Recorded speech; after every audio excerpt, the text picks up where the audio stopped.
At Alamein, that's the most frightening experience I've had during the war. How the hell I got through that, I just do not know. I got a bullet straight through the front of the steel helmet.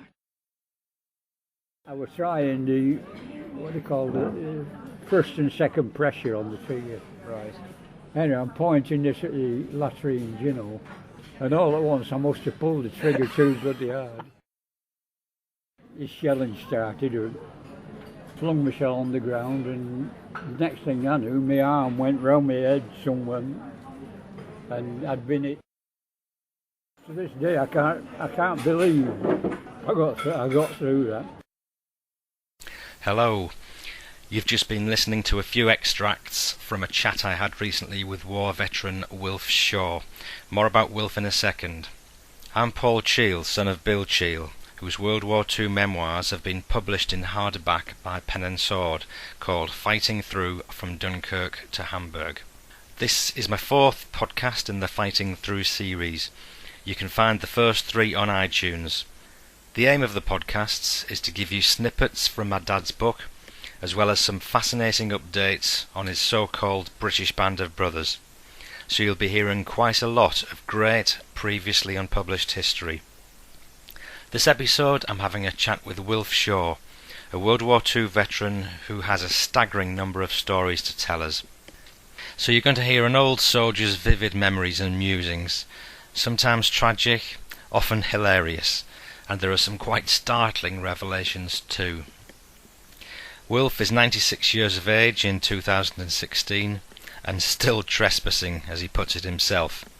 Now, Wilf had a phenomenal war.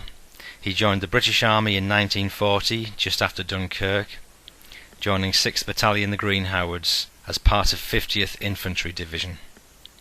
He fought pretty much throughout the whole war in many campaigns, including fighting for Monty's 8th Army in Alamein, Wadi Akarit in Tunisia, Sicily, and of course Normandy.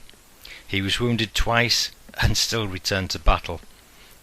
My own dad passed away several years ago, so speaking to Wilf today has got to be the next best thing to speaking to my own dad about his experiences. I hope you enjoy. How's your hearing? Is it alright? I suffer from tinnitus. The odd word, you have to excuse me if I ask you to repeat something, yeah, you know. Okay, that's okay, yeah. It's not definite. Sometimes, like if I'm listening to television, it's a bit like sizzling bacon. Yeah. I've heard if you understand what I mean. Absolutely, yeah. Does that come from the war? Or? Yeah. Yeah, part of my pension is for that. It's that and PTSD, you know. So you've got PTSD as well from the war. Yeah, I was classified as 4 counts, 2 shrapnel wounds, you know, and PTSD and the hearing difficulty. Do you know, the only consolation there is that you are still alive and you got through the war, because reading through all the notes you produced, you've had so many narrow scrapes in that war. Nobody appreciates that more than I do. No. I just can't believe it sometimes. It's funny because reading Dad's memoirs, I realised how many narrow scrapes he had as well. Yeah. I was thinking how much truth is stranger than fiction. Some of the stories you've got and Dad's got between you. A chap told me his father was killed at Wadi Akarit, Ken Oliver. His father was Sergeant Major Oliver, and he was killed at Akarit.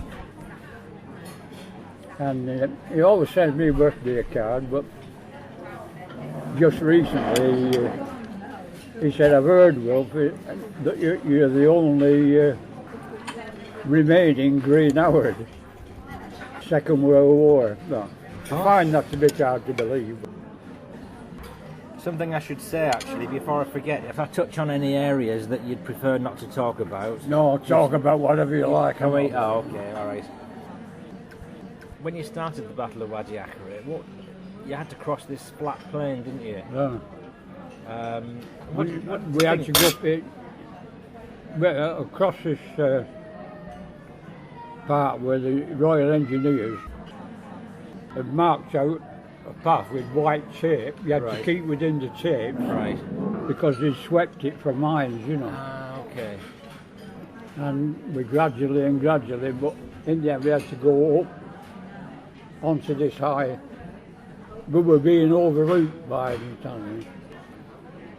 Pretty frightening, really, but not as bad as when I was a child. Mind, I was a signaller then. But at Alamein, that's the most frightening experience I've had during the war. I'm talking about the main one, on the 23rd of October. Right. How the hell I got through that, I just do not know. There was about the section advancing to this Italian. There must have been 50 or 70 yards away initially, Right. but we were behind a bit of a ridge here, and then we got the order to advance, and I was extreme right. Oddly enough, the chap next to me was another chap from Oldham, Yeah. called Bill Diddle, and these breeders opened up on us, the Italian breeder gun, and bloody chaos, and we all hit the deck. Diggle next to me, being hit across here in his mouth, and I flung myself on the ground and put the rim of my steel helmet in the ground like that. Yeah. Sure, I got a bullet straight through the front of the steel helmet, and it knocked the metal back and dropped on the camouflage. And me, like a fool, I threw the bullet away in a bit of a mad temper, you know. I put my hand in. You should have kept it as a souvenir, eh? I didn't manage to keep the steel helmet. Did you? Have you still got it now? No, but I had my steel helmet tied on the back of my pack, and we were on a truck lumbering up to Benghazi, and they were bouncing about. Yeah.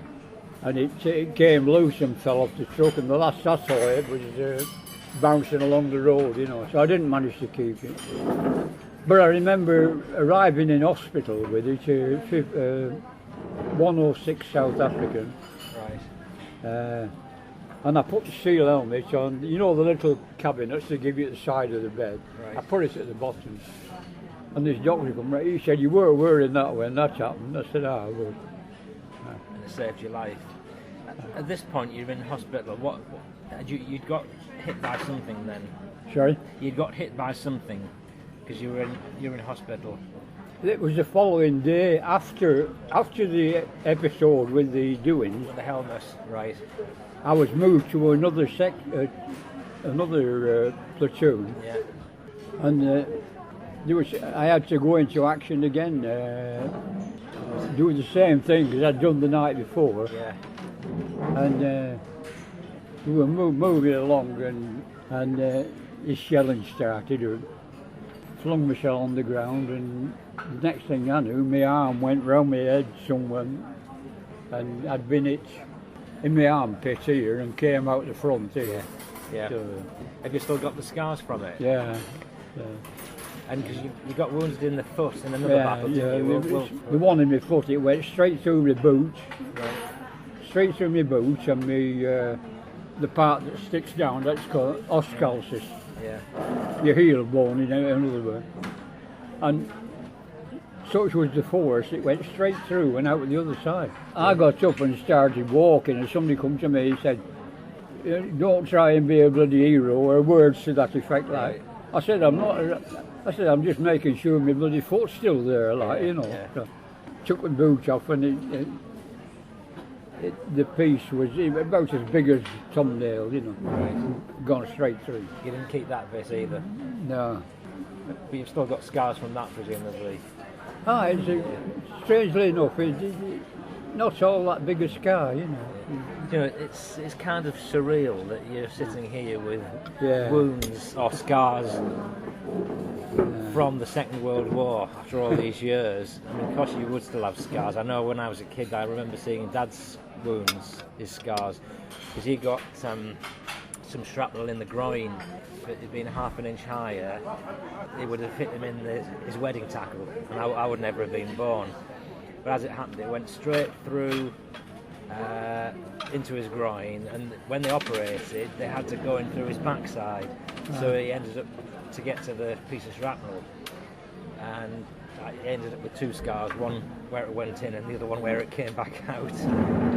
But yeah, I can always remember seeing that when I was a young lad. To this day, I can't believe I got through that. Yeah.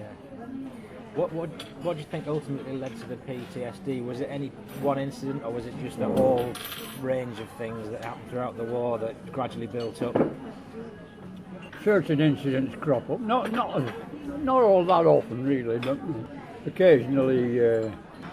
I don't sleep all that well at times, Right. but I'll waken up from a dream that's about that, you know. It was funny, really. You didn't feel a part of it somehow.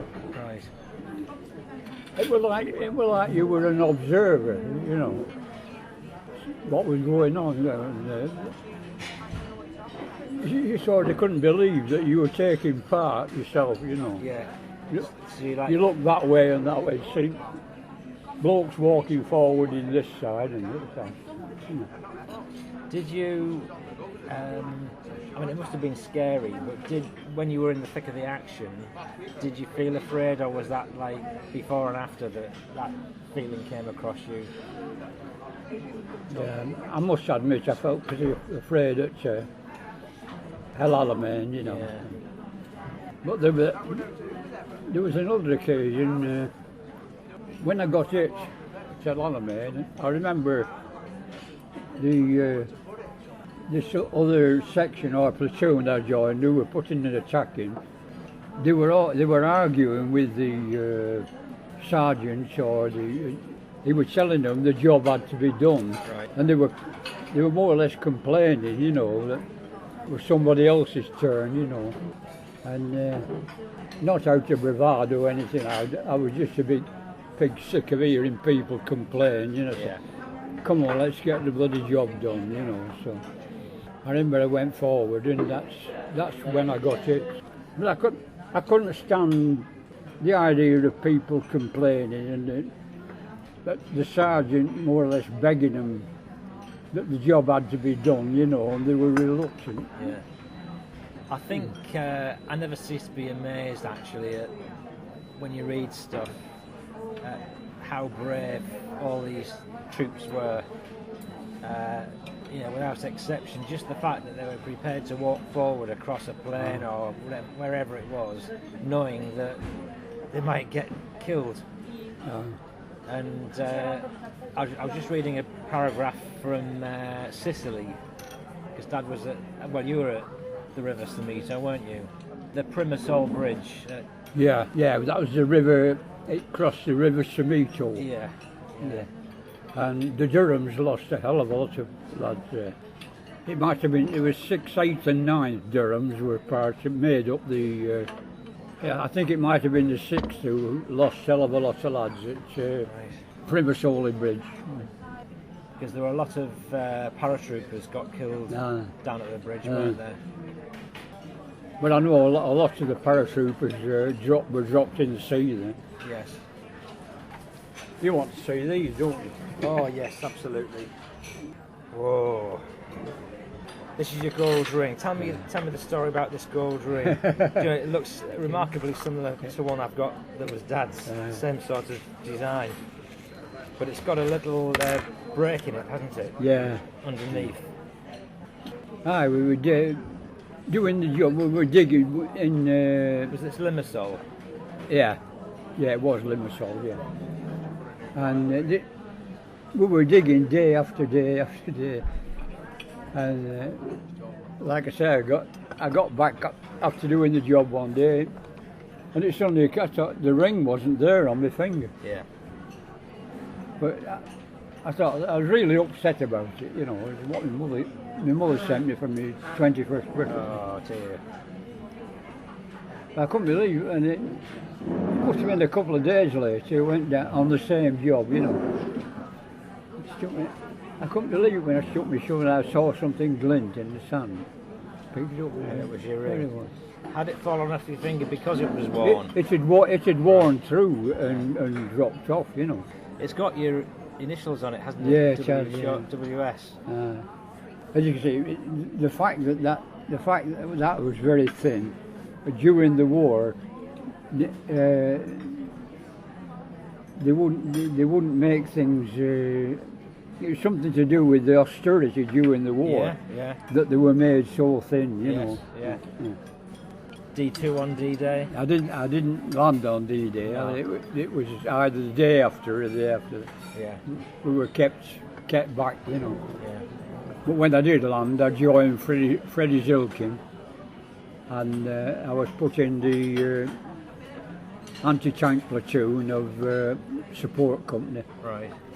So I was no longer a rifleman.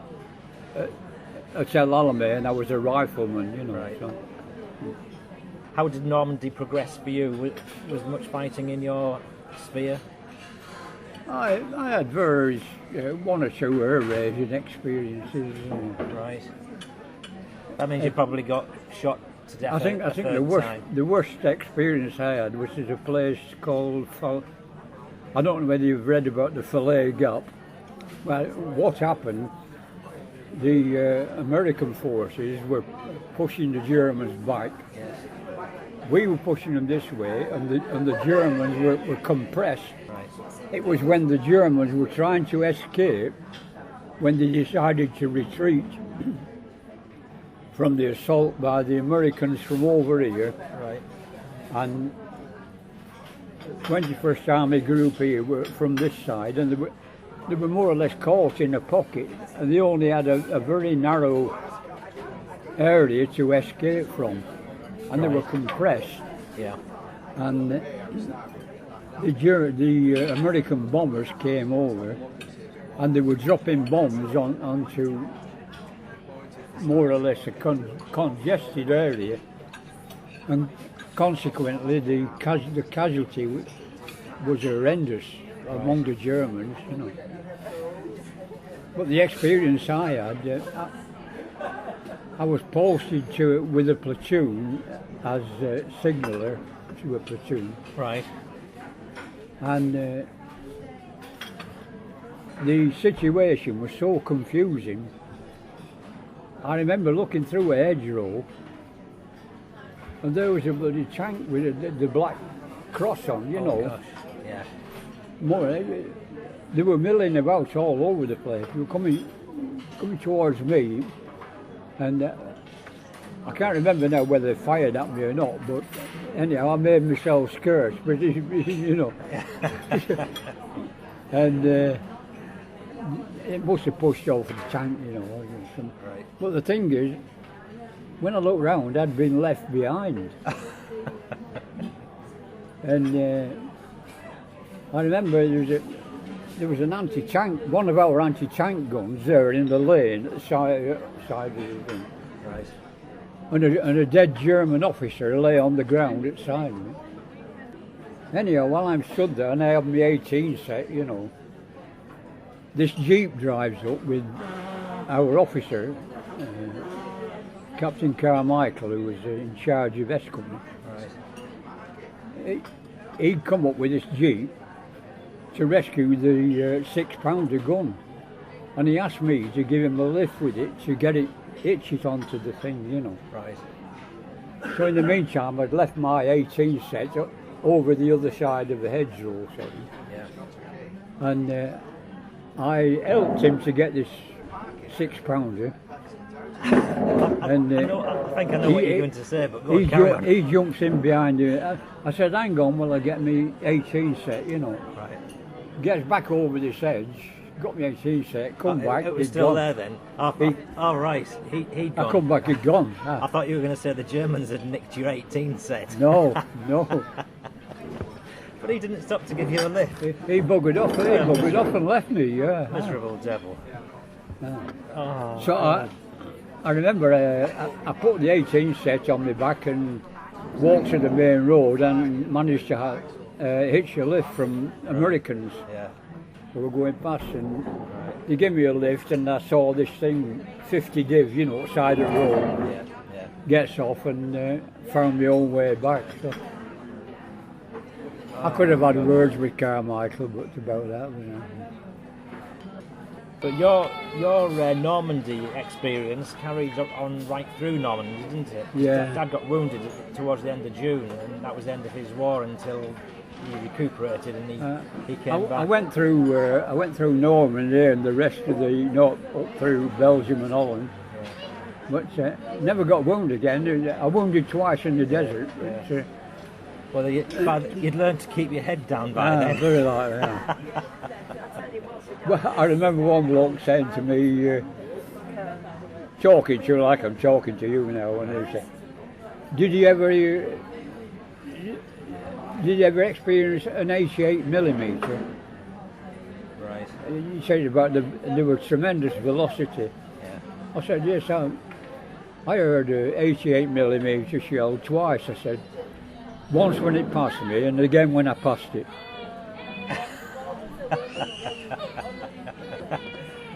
By they had a hell of a velocity. Yeah, Dad mentioned those lots of times. I think he said when they were in Sicily and the fighting had finished, he was walking up a hillside or something. Maybe it was Wadi Akarit, I can't remember, but he passed really close to an 88mm gun, and he said it was the first time he'd seen one that close up. He'd been on the receiving end so many times before, so it was good to see it. They were anti-aircraft guns, you know. Yes, yeah. And they decided to convert them into anti-tank guns.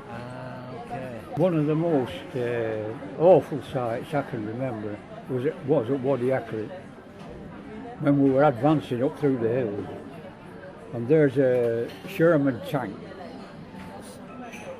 We had to go through a part that was under, you know, pretty well exposed, and it was under fire from the 88mm. Right.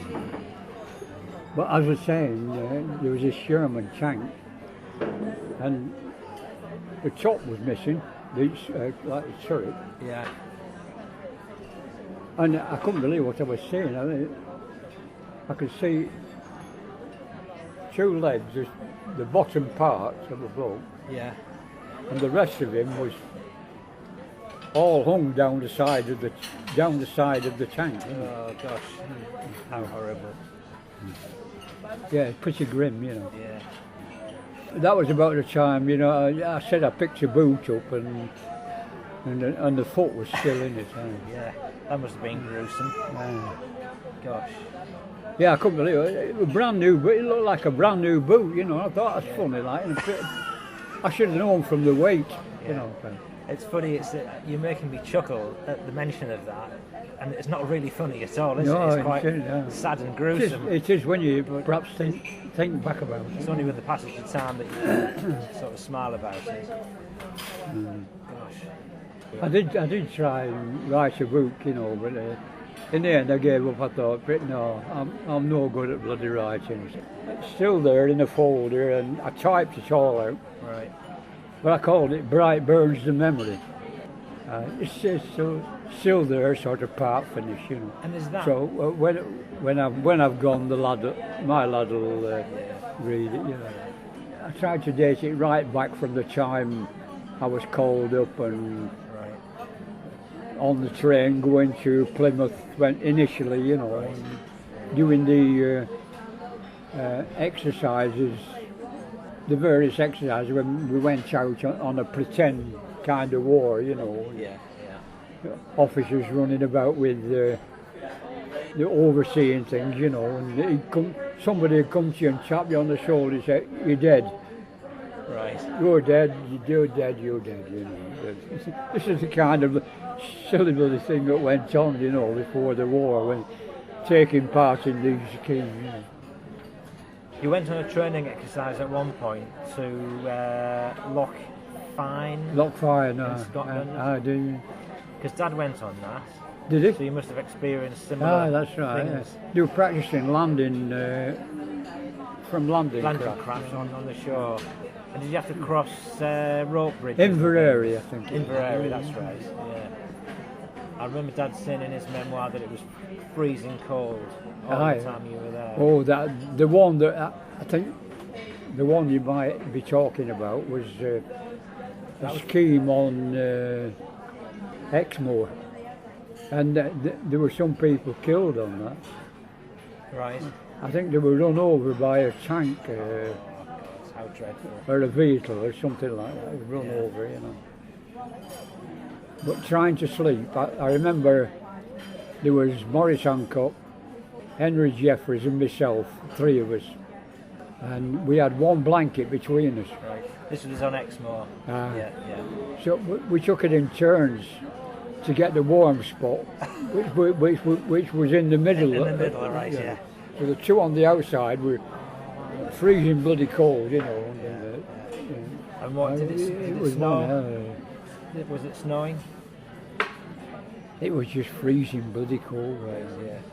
I can't remember whether there was any snow or not. But it was one hell of an arduous scheme, that Exmoor. Just going back to... was your dad on that? He was, yes. Exmoor, yeah. I'm sure he mentioned those lads getting killed. I think he suggested they were run over by a tank. Going back to Inverary and Loch Fyne, because that was a training course as a prelude to D-Day, wasn't it? Yeah, it was, yeah. And Dad said coming after it, he didn't say much about what happened on it, although I think he talked about crossing the river using a rope, and lads falling in the water and being caught downstream by divers so they didn't drown. But the point that stuck in my mind was he said the journey back down south from there, they were on a train. There was a train accident. A train crash. Well, Dad was on that train. Now, were you on it? Can you remember? I don't think I was. I think for some reason I was on a vehicle. There was some went down on the train, but I think I was on a vehicle moving down to the same place. You know? Okay. But I remember the accident. You do, yeah. Yeah, that was horrendous. I think a lorry had come over the parapet of a bridge and landed on the train halfway along it. But luckily Dad was in a carriage that wasn't affected. But he said there were soldiers, dead soldiers left, right and centre. You come from Oldham, and there's one thing you read you said in your memoir that most of the lads in the battalion were from the northeast, but not entirely. There were lads from South Yorkshire, Scots lads, Cockneys, Welsh, Irish, and at various times I shared a dugout with a Welshman, a Scotsman, a Jew, and a lad from Gateshead. So that's right. Yeah. You covered the full gamut of nationalities. I can remember his name, Gus Parks, he was called. That was the Geordie. Yeah. The lad from Gateshead, right?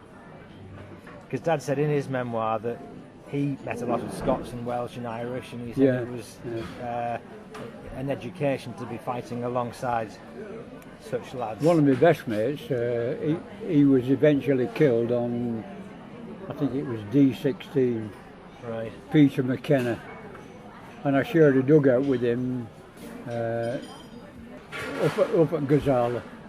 I shared a dugout with Peter. Right. And I've written somewhere that we shared more than a dugout. We shared each other's letters, shared each other's concerns in life, you know. Yeah. But he was eventually killed. Good soldier, Peter, conscientious. Dad said once that pals came and went a lot in the war. You'd make pals and then the next day they'd be killed. And it's funny, but you'd be in a section of 7, 8 people, and you know, well, and one day I look round, where's so-and-so? Yeah. Oh, he reported sick, and we've not seen him since.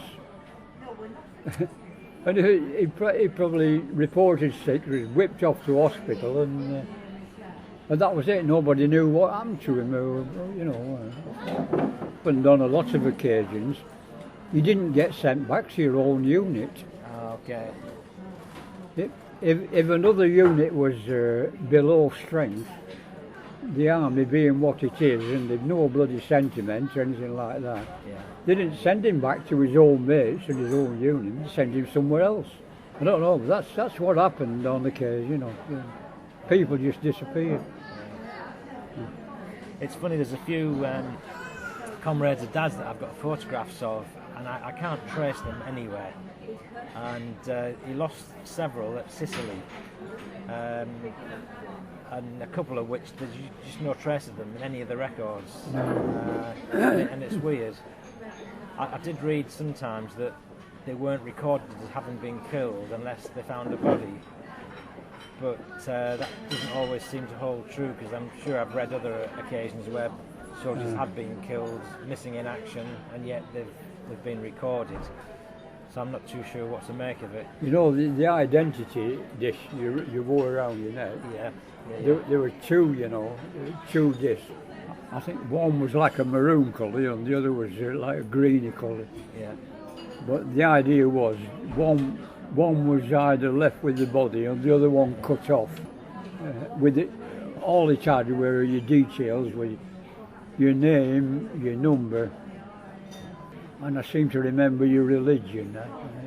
Right. I was going to ask you what the happiest or the funniest moment you can recall during the war was. The funniest? Yeah. Can you think of any? You told me the scariest. That was Alamein, wasn't it? Yeah. That was. I'll tell you one thing. We had to come out. We were ordered to come out on parade. Right. Dress nothing. Naked, you know. Right. And the MO come around. Right. And we had to line up like that. So he was going along inspecting, you know, and lifting your testicles up with a, you know, like with a lolly stick or something.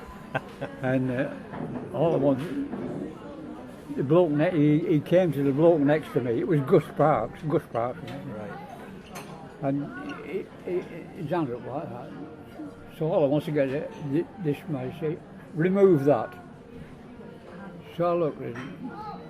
There was a tick buried under his skin near his armpit. So I managed to get this bloody tick, like, you know, right, and flung it away. And this MO come bouncing back. He said, what did you do with the tick? I said, throwing it away. Find the bloody thing, he said, and kill it, you know. Oh, God. So I was crawling around on the doing, and what went through my mind was, how the bloody hell can I find a tick among this lot, you know, 180,000 square mile of desert sort of thing, you know. And anyhow, in the end, I pretended I'd found it, and I banged it with a stone, you know, like that. I never found the bloody tick, you know. So. But yet you found 3 more under your armpit later from routing around in the grass. Well, it's funny. Each man had to inspected, you know, different parts of your body under your arm, and then you had to reverse and, you know, inspect your harness sort of thing, you know. No secrets in the army, eh? I told you about the time we got a bath, didn't I? I can't remember. Tell me again. Was this when we managed to catch a canvas bath, and we took it in turn to we drew lots, you know, to go in this canvas bath. You know. So you went first. Whoever went first, you know, had the benefit of clean water. Yeah. But each of the other ones following, you know. By the time it got to the last one, it was a mixture of sand and cement and camel shit, if you like, you know. Or worse. You So probably can't get much worse than the ones shit. At the latter end declined the cleansing properties, if you like. You know. How often did you manage to get a bath? not so often. Yeah. Every few weeks if you were lucky. We must have gone through the whole of the African campaign. I don't think we got a bath more than 2 or 3 times, you know. I remember Dad once telling me that when they were in Egypt, they used to use the tea bags, dry them in the sun somewhere, and when they were dry, they used to repackage them in the box and flog them to the natives. Oh, aye.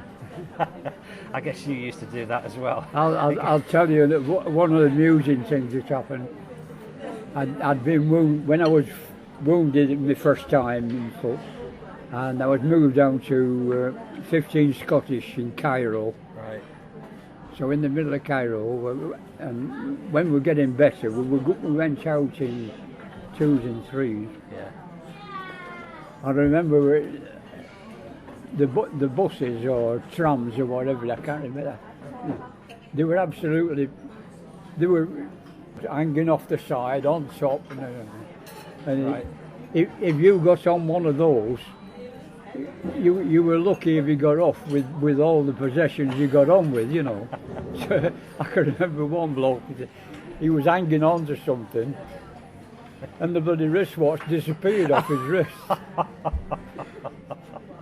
So they got off, and he said the most aggravating thing was, he said, they got off the tram and they were going out into Cairo, and the first corner, there's a bloke there with wristwatches all the way up. You want a wristwatch, Johnny, you know? He wasn't trying to sell him his own wristwatch, was it? That would have been an insult, wouldn't it? He just had it stolen, you know. Yeah. Poor chap. Have you got your did you bring your French medal, your Legion d'Honneur? Yeah. Let's have a look at that. Oh wow.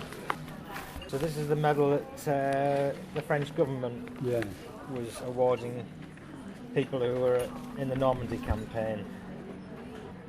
So that's dear Mr. Shaw, I have the pleasure of informing you that the President of the Republic has appointed you to the rank of Chevalier in the Ordre National de la Légion d'Honneur. I offer you my warmest congratulations on this high honour in recognition of your acknowledged military engagement and your steadfast involvement in the liberation of France during the Second World War.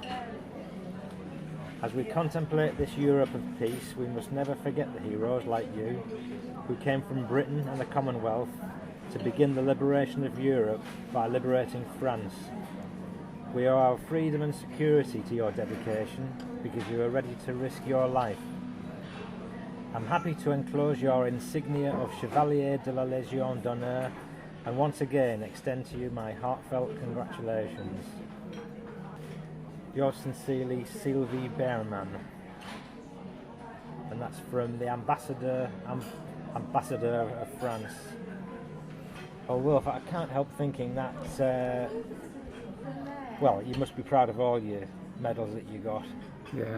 But this kind of coming so late in life. 70 odd years after the war, eh? Yeah, amazing. It's amazing, isn't it? I think it's rather touching that they've decided to do this.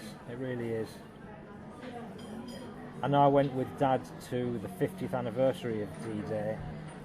It's a pity though, all the blokes who died, who don't get that, you know. Like your dad. It is a shame, isn't it? I know. I mean, your dad should have one of those. I know. But I guess it would have been too much of an effort, wouldn't it, to have awarded them all posthumously. But I did go to France with Dad in 1994. That was the 50th anniversary celebrations of D-Day. And the French people were so nice. They were so friendly and so appreciative, really, of what all the soldiers had done. And so are the Dutch people, The Dutch as well, yeah. But that really was a wonderful day. I'll never forget it. The atmosphere was extraordinary. And what a fabulous looking medal this is. It's got a beautiful red ribbon with There's insignia on both sides, you know, both Is there? sides. Oh wow, yes. French Republic on one side and You can't wear it in line with your British medals, you know. can you not at the same time? You have to wear it on the other side. I've heard people say you can wear it underneath, Oh, but I don't think you can. Yeah. Well, it's a beautiful medal. But like I say, how touching after 70 odd years that Someone thought fitting to take the pic to issue them. How did the war end for you on the day that? sorry? Where were you? Where were you when the war ended? Were you still in Holland and Germany, or were you in? When the war ended, Yeah, or were you back in UK? I think I was in Ireland. Yeah, the 50 Warren Point in Ireland. Right. Presumably that was a relatively quiet. That was a fairly quiet piece of duty, was it? Yeah. Because the war wasn't going on there. And then they brought me back from Ireland. I met up with Freddie Zilkin again, and they were at Pickering in Yorkshire. And we were on a switchboard, Fred, me, a chap called Daggerall. What was his nickname? Daggerall. Bloke called Wood. Right. And George Busby. Right. 5 of us, yeah. And we did shifts on the switchboard at Pickering. All right. Yeah. That was hard work then, compared with what you'd been used to. Of course, you were one of the first people in the world, possibly ever, one of the first to use a latter-day mobile phone, aren't you? Am I right? Oh, what do you mean, the 18 set? Yes. Yeah. I said to a lad, I think I've written about it somewhere. I said to a young lad, I said, would it surprise you to know that I had a mobile phone back in 1940, like, you know? Yeah. He said, oh, Don't can't believe that. he said, what was it like? I said, well, it was about that big, you know, about that. And he strapped it on your back, you know. Yeah. So, Oh, I know one of the funniest scenes I came across in your writings was where I think it was Wadi Akarit, you were escaping the shelling. I was with Ginger Wright, and this bloody, they were like moving across a gap, a few at a time, you know, because it was under observation. Right. And every now and again, the shell used to come down, you know. And sure enough, when Ginger and me were there, we heard this screaming of the shell. We dived in this nearest slit trench, you know. Yeah. And the Italians had used this as a toilet. So, So did you end up all soiled, or did you manage to steer clear of the worst of it? the engineers, you know, they used to do the toilet when we were static. Yeah. Like up at Gazala, we were static for a long time. But the engineers dug great big slots in the ground. They had to be well away from where you were situated. You know. Yeah. And then they put a box over the top, a wooden box over the top, and a flap. And it was the hinges for the flap that come down with the parts of old rubber tyres. Okay, yes. And they were pretty strong, like, you know, and it took quite an effort to lift these up, like, and when you let go of it, we went down, bang, you know. But I can remember the bottom of these doings one day, it was crawling with scarabs, ship beetles we used to call them, ship beetles, and they flew about at night, you know, and you'd get banged in the side of the head, and there were these ship beetles, you know. But they used to lay their eggs in excretia, you know. Yeah. Oh, how horrible. I know, Dad, talking about these well, the Wadi Akarit and the Italians, Dad said when they checked through the caves on the mountainside for, stragglers, prisoners, there were signs of female company, and they could smell the perfume, and so obviously the soldiers had prostitutes in the caves to keep them company between battles. I was telling them people in the communal lounge. I said, during the war, I said, they gave us some stuff to keep your nature down, Oh yes. Stop you getting an erection, Yeah. And I don't know what it was. Some people said it was lime water or something like that. Was it bromide? I said, I'll tell you what, I think mine's beginning to work. Well, so long as you only think it's beginning to work, then there's some hope for you yet, Wilf. Excellent. I tell another thing. I tell them quite often. I say I really missed out on my life's ambition. Right. So so what was that? I wanted to be shot with a jealous husband when I was 90. Shot with a jealous husband when I was 90.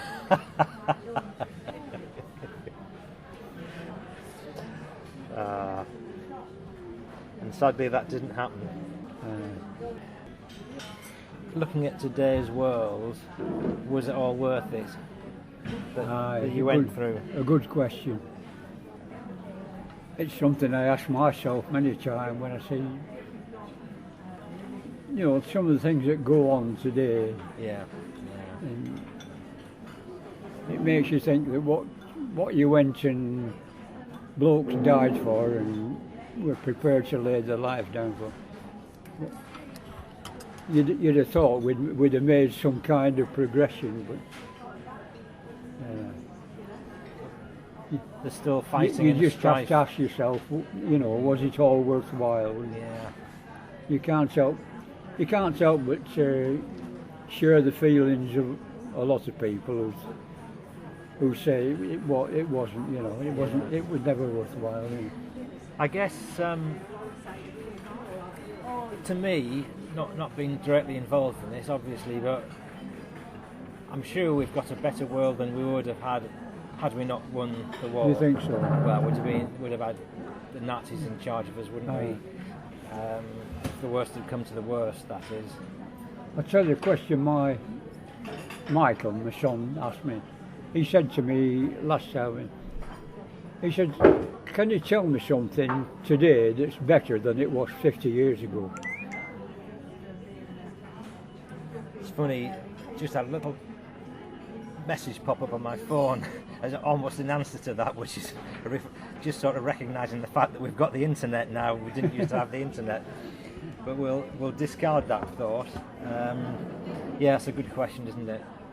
It's a good question. What is it today that's better than it was 50 years ago?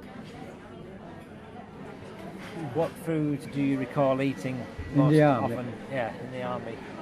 I remember we got these tins of bacon that were sent, sealed in tins, really great lumps of bacon. And then bully beef, of course. Yeah. And what do you tend to eat? Do you have? We got so much bloody bully beef for everything. Do you eat it? Used to try and disguise it with bully beef battered, bully beef stew.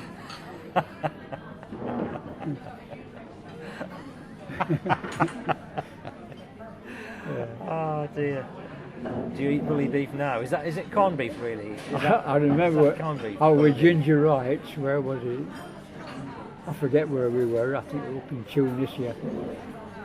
And we're eating out of a mess tin, and all at once Ginger pulls this out of his mess tin, and it was a bloody centipede, Oh God. Yeah. That's quite good really, because if everybody wanted a leg, there'd be plenty to go around. Ah. Oh, disgusting.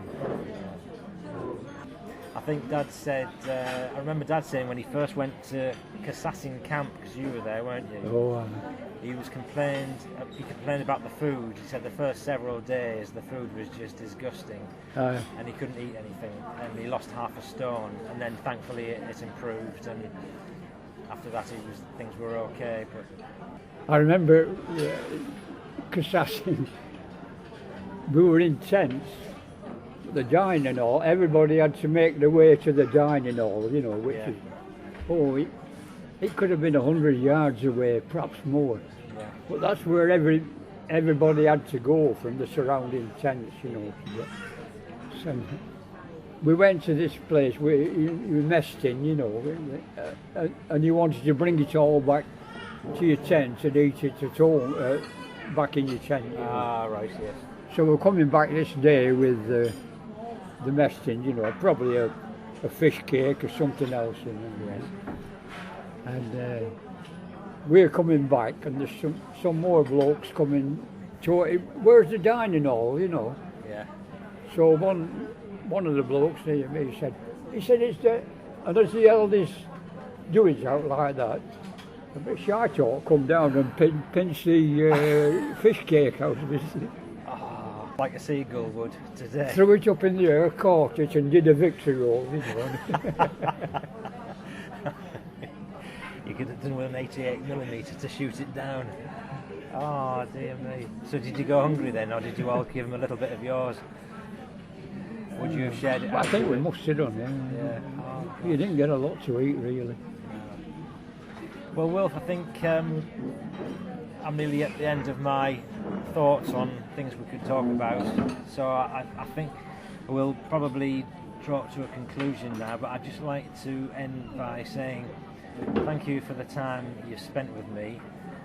It's been a real pleasure, and I'll also thank you on behalf of the rest of the world for all your efforts. Well, I was no hero. I was no hero, I can tell you that.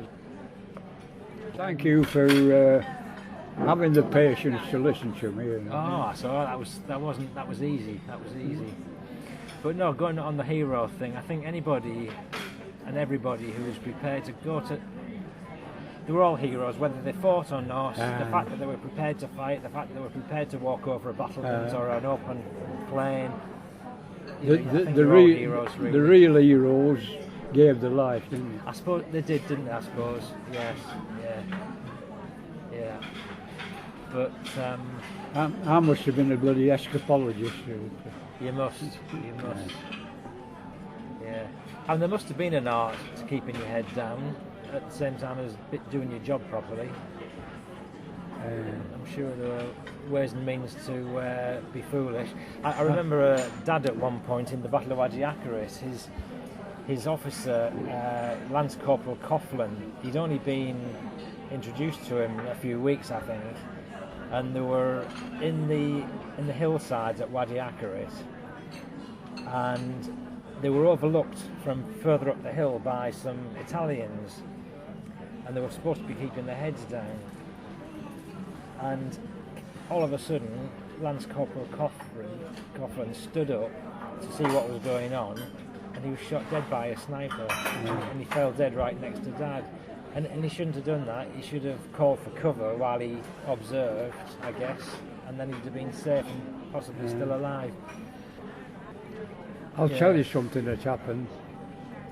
It probably isn't worth repeating in any doing it. All right. I'm still afraid of the long arm of the army, you see. So, I'll tell you something that happened. Yeah. We stood to one night at Gazala, and I'm stood in a trench with Peter McKenna. And we used to stand for an hour at stand two at night, you know, certain times stand two. Yeah. And my rifle, and I was doing a pretend, aiming, supposing that we're... Just lining your gun up. I was trying the, what they call the first and second pressure on the trigger. Right. Anyway, I'm pointing this at the latrines, you know. Right. And all at once I must have pulled the trigger too bloody hard. And I fired a shot off, you know. Right. And they were bloody panic, and the sergeant come and said, "Did you hear a shot?" And I said, "Yeah." He said, "Well, what?" It says, "Over there." But the funny part was, all he had to do was take my rifle off me and feel at it, and he'd have known the heat. Because the barrel was still warm, you know. Maybe he gave you the benefit. So I remember he buggered off, and Peter McKenna said, he said, "Was a bloody stupid sod, Shaw, you know." Yeah, I thought you were going to say you shot somebody in the backside. I hesitate to tell that to anybody. But I'll tell you what, the next time I went to the latrines, it proved the accuracy of my doings. There was actually a bullet hole right through the latrines. Oh, God. Well, if you're struggling to find the most humorous story during your war, Wilf, I think you just found it. Oh, dear. Well, I think on that note, we'll call it a day, Wilf. Aye, okay. That's all right. And once again, thank you very much. I don't expect to live all that long, so... Well, in that sense, it was a very timely meeting then. I hope you get home all right. I always tell people, I'm bloody trespassing. I should have gone 20 years ago, you know. Well, you never know. The way you are now, it seems to me you could easily hit 100. It don't bother me really. No, you've had a good innings, I guess, haven't you? And, I'm not afraid of dying. I must admit, I don't fancy the experience of suffering a bit, you know, in being in hospital with people running around, you know, and one thing. I'd just as soon keel over and then. Yeah, Mum always says that. She said she'd just like to go off at night, like in her sleep. That would be the perfect outcome. Be the perfect end, that is, just keel over, you know.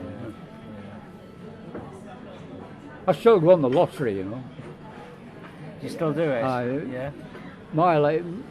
Michael, he says, well, 96-year-old, he said, going on. He said, well, what the bloody hell would you do with it if you won it? I said, well, that's easy, I'll give it away. I think you should go on a 5-year cruise. No, I'd give it away. Would you? Yeah. I know so many deserving people, you know, people who really had it really bloody hard in life, you know. And I'd just like to be the one who turns around a life, you know. Well, you can certainly make a big difference with some of these prizes that are going, can't you? Well, thanks again so much to you, Wilf, for all of that. Absolutely fascinating stuff. Long may you keep trespassing, my friend. I hope everyone else listening enjoyed that as much as I did. And if you want to read more about my dad and Wilf's wars, you can go to the website fightingthrough.co.uk, and the book of my dad's war, Fighting Through from Dunkirk to Hamburg, can be bought on the fightingthrough.co.uk website, or Pen and Sword, Amazon, all good bookshops, and you can get it on Kindle, Kobo, Apple iBook, etc. If you enjoyed this podcast, please do leave me some feedback. But for now, this is me, Paul Cheall, saying bye-bye now.